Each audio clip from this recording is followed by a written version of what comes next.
ચાલો તો વિદ્યાર્થી મિત્રો, આજે આપણે ભણીશું અંતઃકોણ અરીસા વડે રચાતા પ્રતિબિંબ. બરાબર, કોના વડે રચાતા પ્રતિબિંબ? અંતઃકોણ અરીસા વડે. તો આના પહેલા આપણે અમુક જે બેઝિક વસ્તુ છે આગળ ભણી ચૂક્યા કે અંતઃકોણ અરીસો કયો, કયા અરીસાને અંતઃકોણ અરીસો કહેવાય, બહિર્ગોળ અરીસો કયો, એ બધી અમુક બેઝિક વસ્તુ તમને યાદ હોવી જોઈએ. તો આપણે ફટાફટ રિવિઝન કરીએ કે અંતઃકોણ અરીસો કયો કે જે અરીસાની કઈ સપાટી પર આવર્તક હશે? અંદરની. સપાટી અંદરની. બરાબર, એ અરીસાને આપણે કયો અરીસો કહેશું? અંતઃકોણ. સમજો કે આ રીતે હું આ અરીસો દોર્યો અને કઈ બાજુની સપાટીને બરાબર બતાવી? અંદરની. એ બતાવી અંદરની. તો આને કયો અરીસો કહેશું? અંતઃકોણ. બરાબર, અંતઃકોણ અરીસામાં આપણે બીજી વસ્તુ એ બધી સમજ્યા કે આ છે આપણું ધ્રુવ P, આને આપણે કહેશું મુખ્ય કેન્દ્ર F, અને અહીંયા છે વક્રતા કેન્દ્ર C. આ બધાની વ્યાખ્યાને આપણે આગળના વિડિયોમાં સમજી ચૂક્યા છીએ. તો પણ એક વખત ફટાફટ રિવિઝન કરી લઈએ કે અરીસાની પરાવર્તક સપાટીનું કેન્દ્ર શું કહેવાય? ધ્રુવ P. પછી અરીસો જે પૂર્ણાગોળામાંથી બનેલો એનું કેન્દ્ર આ રીતે આખો ગોળો હશે, એમાંથી આપણો અરીસો કટ કર્યો હશે તો એનું કેન્દ્ર એને શું કહેશું? વક્રતા કેન્દ્ર C. એ જ રીતે મુખ્ય અક્ષને સમાંતર આપાત થતા કિરણો જે ભેગા થાય, બરાબર, જે બિંદુ પર ભેગા થાય એને કહેશું આપણે મુખ્ય કેન્દ્ર F. શું કહેશું? મુખ્ય કેન્દ્ર F. બરાબર, તો આજે આપણે અંતઃકોણ અરીસાના પરાવર્તનના અલગ અલગ કિસ્સા સમજવાના. તો પહેલો કિસ્સો આપણે એ રીતે લઈએ કે વસ્તુ અનંત અંતરે છે. વસ્તુનું સ્થાન ક્યાં છે? અનંત અંતરે. ક્યાં છે? અનંત અંતરે. બરાબર, વસ્તુનું સ્થાન ક્યાં છે? અનંત અંતરે. ક્યાં છે? અનંત અંતરે. તો વસ્તુનું સ્થાન અનંત અંતરે હોય તો હવે અહીંયા ધ્યાન આપજો. તો વસ્તુનું જો અનંત અંતરે પડી હોય કે દૂર પડી હોય તો બંને કિરણો કેવા આવશે? સમાંતર આવશે. તો એક કિરણ આવ્યું, ઓકે, આગળ કિરણ છે આપાત કિરણ, બીજું કિરણ આવ્યું આપાત કિરણ. બંને પરાવર્તન પામી ક્યાં ભેગા થશે? મુખ્ય કેન્દ્ર F પર. ક્યાં ભેગા? ત્યાં મુખ્ય કેન્દ્ર F પર. તો ફરીથી વસ્તુનું અંતર ક્યાં છે? અનંત અંતરે. વસ્તુ ક્યાં પડી હશે? અનંત અંતરે. તો અનંત અંતરે તો બંને પ્રકાશના કિરણો કેવા હશે? મુખ્ય અક્ષને સમાંતર. અને ક્યાં મળશે આપણને? મુખ્ય કેન્દ્ર F ની ઉપર. તો આટલી વસ્તુ સમજણ પડી ગઈ. હવે જો વસ્તુનું સ્થાન તો તમને ખબર છે ક્યાં? તો અનંત અંતરે. તો પ્રતિબિંબ, બરાબર, આપણને જે પ્રતિબિંબ મળ્યું તો ઇમેજ મળી, બરાબર, તો ઇમેજ કેવી મળી? ક્યાં મળી? પ્રતિબિંબ કેવું મળ્યું? તો જો પહેલા તો ક્યાં મળ્યું? તો સ્થાન કયું? F પર. ક્યાં મળ્યું? F પર. કદ કેવું હશે? નાનું, અથવા તો બિંદુવત. કેવું હશે? નાનું અથવા તો બિંદુવત. બરાબર, સ્થાન મળી ગયું, કદ મળી ગયું, અને વસ્તુ કેવી હશે? અરીસાની કઈ બાજુ મળી? ડાબી બાજુ કે જમણી બાજુ? ડાબી બાજુ. તો કેવી હશે? વાસ્તવિક કે આભાસી? વાસ્તવિક. કેવી હશે? વાસ્તવિક. બરાબર, આપણને કી મળશે વાસ્તવિક એટલે રિયલ. કી મળશે વાસ્તવિક મળશે. આ પહેલી ઘટના થઈ, ઓકે. આમાં કઈ ડાઉટ છે કોઈને? ઓકે, ચલો તો હવે બીજી ઘટના. બરાબર, તો પહેલા આપણે ફટાફટ અરીસો દોરી લઈએ. P, અહીંયા શું હશે? F, અને અહીંયા C. લગભગ જો આ તો હું ઉતાવળમાં દોરું છું, પણ તમારે દોરતી વખતે એક વસ્તુનું ધ્યાન રાખવાનું છે કે ધ્રુવ P અને F એ બંને વચ્ચેનું અંતર કેટલું લેવાનું? આપણે 3 સેન્ટીમીટર. કેટલું લેશું? 3 સેન્ટીમીટર. અને F થી C વચ્ચેનું અંતર એ પણ આપણે કેટલું લેવાનું? હંમેશા 3 સેન્ટીમીટર. તમે 3 સેન્ટીમીટર અથવા તો બંને અંતરો 4-4 સેન્ટીમીટર રાખી દોરશો તો તમારું આકૃતિ પરફેક્ટ આવશે અને કમ્પ્લીટ આપણને રિઝલ્ટ મળશે. તો આપણે રેન્ડમલી માપ લઈ લઈએ. જો તો અહીંયા મળશે અને બીજું બિંદુ ક્યાં લીધું? અહીંયા. તો આને આપણે શું કીધું? F, અને આને શું કીધું? C. બરાબર, તો હવે બીજી ઘટના. હવે આપણે વસ્તુ મૂકવાનું. બરાબર, વસ્તુને અંગ્રેજીમાં કહેવાય ઓબ્જેક્ટ. ઓબ્જેક્ટ એટલે વસ્તુ. વસ્તુ ક્યાં મૂકવું? C પર. ક્યાં મૂકવું? C પર. તો વસ્તુ જો હવે વસ્તુ ક્યાં પડી છે? C પર. ક્યાં પડી? C પર. બરાબર, તો પહેલું કિરણ પહેલું ક્યાં વસ્તુ મૂકશું આપણે સી પર તો પહેલા નિયમ પ્રમાણે કે જે મુખ્ય અક્ષને સમાંતર અપાતા તો કિરણ હોય એ ક્યાંથી પસાર થાય પસાર થયું આપણે ટોટલ કેટલા નિયમો જોયા હતા 4 એક સમાંતર અપાતા હોય તો f માંથી પસાર થાય f માંથી પસાર થતું હોય તો સમાંતર જાય ત્રીજું શું હતું c માંથી પસાર થતું હોય તો અને ચોથું શું હતું આપણે ને સમાન તો હવે જો આપણે પહેલો નિયમ લગાવ્યો બીજો નિયમ લગાવી શકીએ ને ક્યાંથી પસાર કરવાનો f માંથી ક્યાંથી પસાર કરશું f માંથી બંને ક્યાં મળશે જો તો ક્યાં મળ્યા સીધા નીચે મળ્યા ક્યાં મળ્યા તો અહીંયા પ્રતિબિંબ ક્યાં મળ્યું આપણે લખીએ ઇમેજ એટલે પ્રતિબિંબ ક્યાં મળ્યું c પર ક્યાં મળ્યું c પર ક્યાં જોવા મળ્યું આપણને પ્રતિબિંબ c ની ઉપર પછી તો કયા પ્રકારનું મળ્યું આભાસી મળ્યું કે વાસ્તવિક મળ્યું પરીક્ષાની કઈ બાજુ મળ્યું ડાબી બાજુ મળ્યું આપણને ડાબી બાજુ કેવું હશે વાસ્તવિક કેવું હશે વાસ્તવિક કેવું હશે આપણને વાસ્તવિક વસ્તુનું પ્રતિબિંબનું કદ વસ્તુના કદ જેટલું જ મળશે કેટલું મળશે જો આની અંદર તમને પ્રોપર દેખાશે નહીં કારણ કે આ સાનાથી દોર્યું છે બધું હાથથી માપ લીધા વગર તો આની અંદર પ્રોપર તમને આન્સર મળશે નહીં પણ તમે જ્યારે માપ લઈને તમે સ્કેલથી મેઝર કરીને દોરશો તો તમને પ્રોપર આન્સર મળી જશે તો ટોટલ કેટલી ઘટનાઓ થઈ આપણે બે એક વસ્તુ ક્યાં પડી હતી અનંત અંતરે અને બીજું ક્યાં પડી હતી વસ્તુ સી પર ક્યાં પડી હતી સી પર તો હવે ત્રીજી ઘટના બરાબર વસ્તુનું સ્થાન પછી નક્કી કરીએ વસ્તુ પહેલા આપણે ડ્રો કરી દઈએ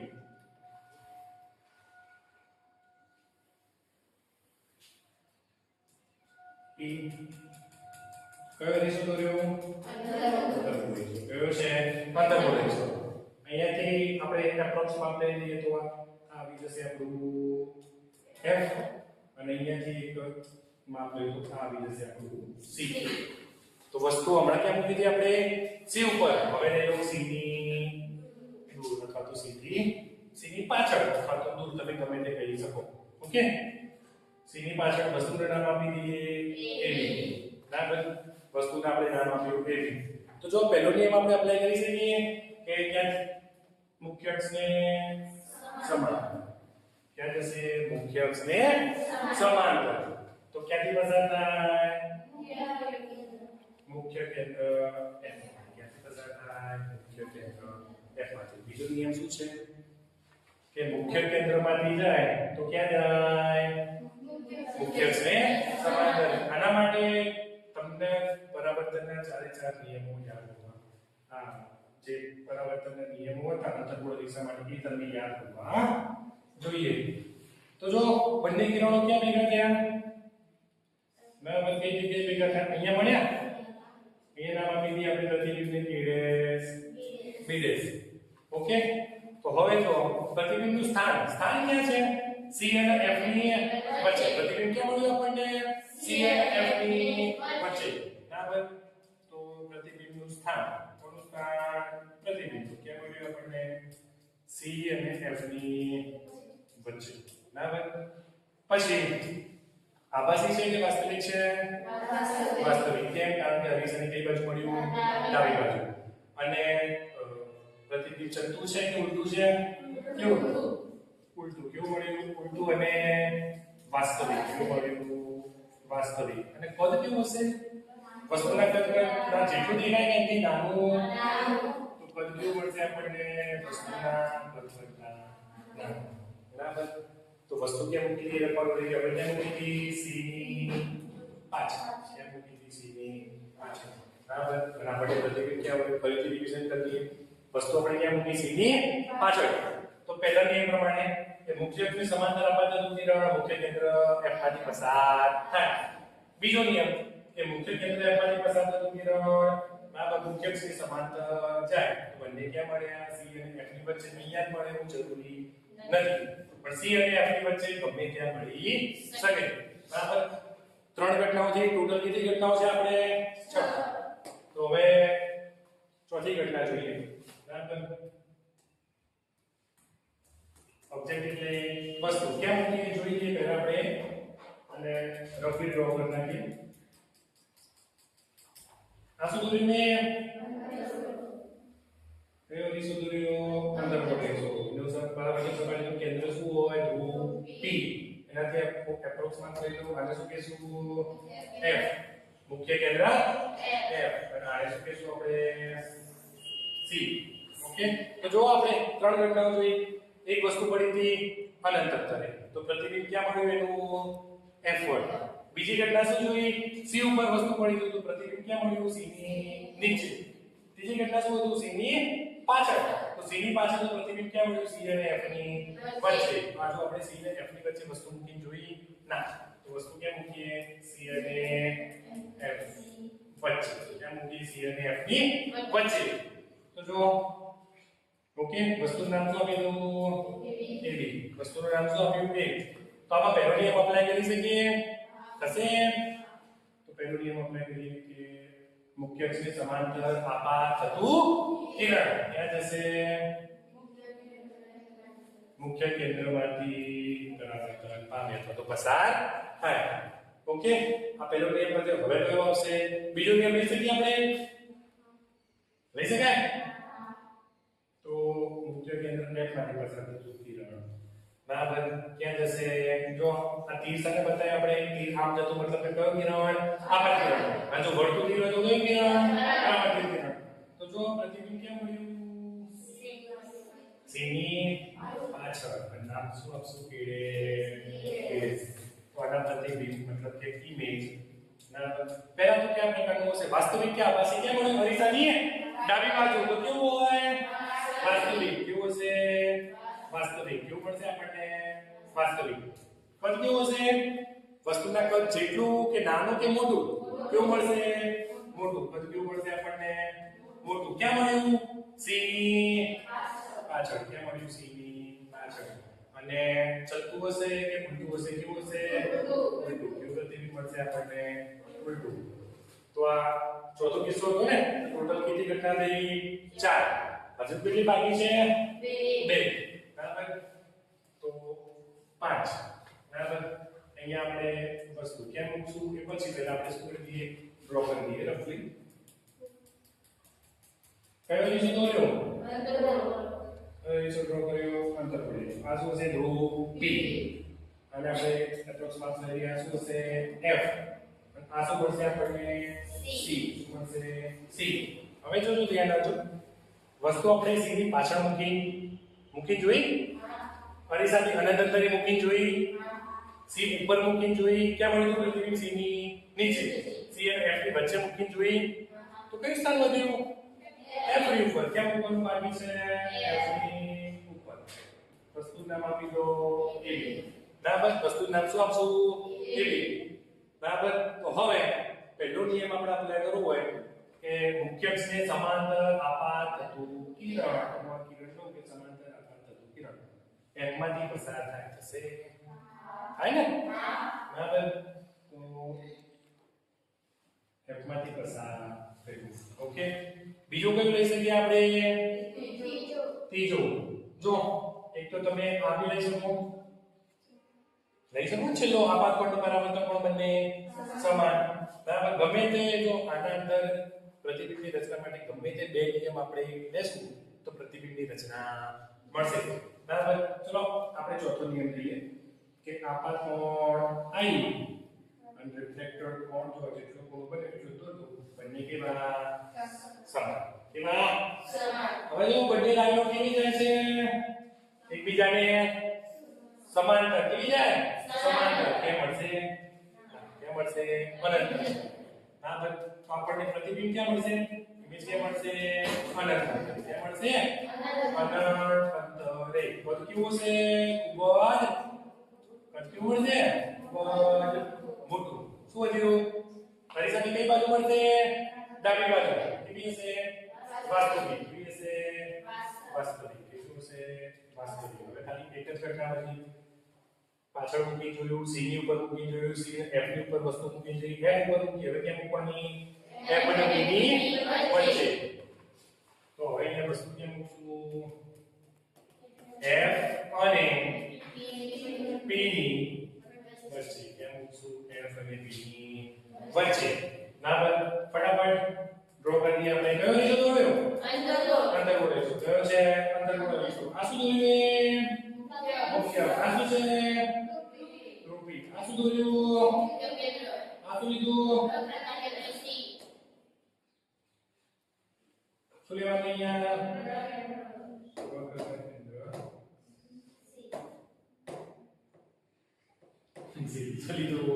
સી ના પાડે બોર્ડ દોરવાની શું કરશું તો જો અહીંયા શું બે વસ્તુ નામ શું એબી એબી આપવાનું જે તમને નામ ગમતું હોય બરાબર કોઈ નામ ગમતું હોય તમે આપી શકો તમારી મરજી જે નામ આપવું હોય એબી આપો બરાબર એમબી આપો જે પછી કે આપો વાય આપો એક્સ વાય આપો એબી નહીં આપો આપણે ચાલશે જો અહીંયા પહેલો નિયમ લગાવું તો પસાર થશે જોઈ શકો થાય બરાબર થઈ શકે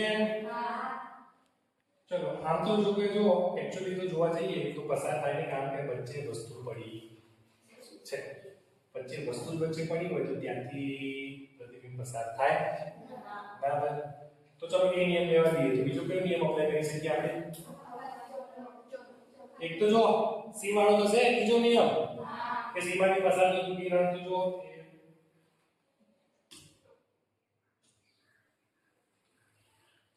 વસ્તુ મોટી કરી નાખી આપણે બરાબર સીમાથી પસાર થતું કિરણ તો થાય પાછું બીજું શું લેશું આપાત કોણ અને બરાબર તો કોણ બંને કેવા લેશું હવે જો એ બંને સમાંતર છે એટલે ક્યાં મળશે નહીં પણ આ સમાંતર જાય છે ના પછી એક રો બને એટલે બંને ક્યાં મળશે આગળ ક્યાં મળશે આગળ ક્યાં મળશે સરી પાછળના અહીંયા આપણે જો પ્રતિબિંબ કેટલું મોટું પડ્યું બરાબર શું નામ આપી દઈશું એને તો અહીંયા પ્રતિબિંબનો જો પ્રતિબિંબનો પ્રકાર વાસ્તવિક છે કયો આભાસી કેવું છે આભાસી કદ વસ્તુના કદ કરતા મોટું કેવું છે મોટું અને સ્થાન કયું અરીસાની પાછળ એ પણ અરીસાની પાછળ તો આના લગતી આખી ફાઇલ આપણા જોડે રેડી છે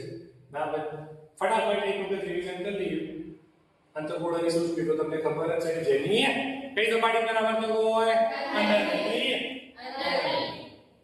હવે જોજો બરાબર વસ્તુ ક્યાં છે અનંત અંતરે અહીંયા ડાયાગ્રામ આઈ થિંક નથી આવ્યો પણ વસ્તુ અનંત અંતરે તેનું પ્રતિબિંબ ક્યાં મળ્યું આપણને મુખ્ય કેન્દ્ર F પર ક્યાં મળ્યું મુખ્ય કેન્દ્ર F પર વસ્તુ સીધી દૂર હોય તો પ્રતિબિંબ ક્યાં મળ્યું C અને F ની વચ્ચે બરાબર કદ કેવું હતું નાનું વાસ્તવિક અને ઉલટું પછી જો વસ્તુ ક્યાં છે C ની ઉપર નાનો પણ C ની ઉપર હતું તો એ તો યાદ રહી ગયું કે C ની ઉપર વસ્તુ મૂકી દીધું પ્રતિબિંબ ક્યાં મળ્યું C ની નીચે ક્યાં મળ્યું C ની નીચે બરાબર આગળની ઘટના જો C અને F ની વચ્ચે તો ક્યાં મળશે C થી દૂર ક્યાં મળશે વસ્તુના કદ કરતા મોટું કેવું મળશે મોટું અને F પર લેશું તો ક્યાં મળ્યું અનંત અંતરે ક્યાં મળ્યું અનંત અંતરે F ની જગ્યાએ B અને F ની વચ્ચે લઈએ તો ક્યાં મળશે અરીસાની પાછળ ક્યાં મળશે અરીસાની પાછળ બધી વસ્તુ છે આપણે ભણ્યા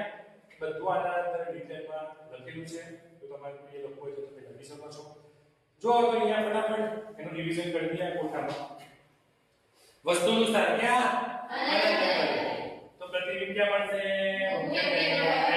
પ્રતિબિંબનું કદ નાનું અને અરીસાની ડાબી બાજુ પડે એટલે વાસ્તવિક પછી જો C થી દૂર એટલે આ વસ્તુ તમને આસાનથી યાદ રહેશે તો C થી દૂર વસ્તુ મૂકશું આપણે તો પ્રતિબિંબ F અને C ની વચ્ચે મળશે જો F અને C ની વચ્ચે વસ્તુ મૂકશું તો પ્રતિબિંબ મળશે C થી દૂર જો C થી દૂર તો F અને C ની વચ્ચે બરાબર અને C અને F ની વચ્ચે તો C થી દૂર બંને એકબીજાથી વિરુદ્ધ કામ કરશે C પર મૂકશું તો ક્યાં મળશે C પર અને મુખ્ય કેન્દ્ર F પર લેશું તો ક્યાં મળશે ક્યાં મળશે અને B અને F ની વચ્ચે લેશું તો ક્યાં મળશે અરીસાની પાછળ મળશે અહીંયા યાદ રાખવા જેવી આ ઘટના છે કે અંતઃગોળ દિશામાં આભાસી ક્યારે મળશે તો B અને F ની વચ્ચે મૂકીએ ત્યારે જ આભાસી મળશે એના સિવાય કે ઘટનામાં આભાસી પ્રતિબિંબ મળતું નથી બરાબર હવે